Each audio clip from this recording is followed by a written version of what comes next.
ہمارے لیے آپ کا آخری حکم کیا تھا؟ آپ نے کیا تجویز کیا؟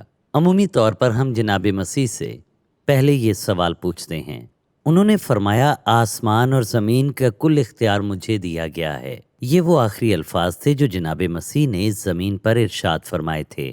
بس تم جا کر سب قوموں کو شاگرد بناؤ اور ان کو باپ اور بیٹے اور روح القدس کے نام سے بپتسمہ دو اور ان کو یہ تعلیم دو کہ ان سب باتوں پر عمل کریں جن کا میں نے تم کو حکم دیا، اور دیکھو میں دنیا کے آخر تک ہمیشہ تمہارے ساتھ ہوں۔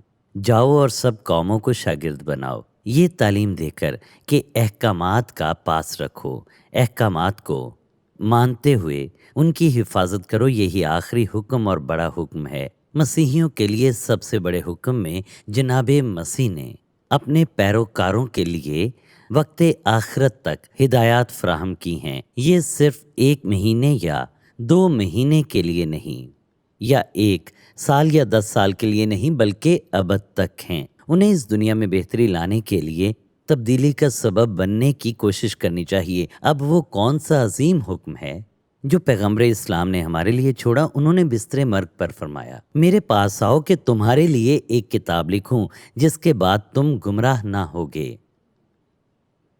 حضرت عمر نے انہیں یہ کتاب لکھنے سے روک دیا۔ ہم نہیں جانتے کہ وہ کیا لکھنے والے تھے۔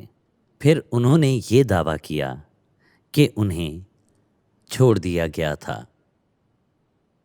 پیغمبر اسلام کی آخری خواہش کیا تھی جو حضرت عمر نے انہیں کرنے سے روک دیا کہ جس کے بعد ہم گمراہ نہیں ہوں گے؟ اگر کسی نے یہ الفاظ کہے تو اسے اپنے آخری الفاظ کہنے کی اجازت ہونی چاہیے تھی، لیکن انہوں نے پیغمبر اسلام کو آخری الفاظ کہنے کی اجازت نہ دی، اور یہ بھی کہ ان آخری الفاظ میں حضرت محمد نے فرمایا مشرکین کو عرب سے نکال دو۔ یہ صحیح البخاری کتاب مغازی میں موجود ہے۔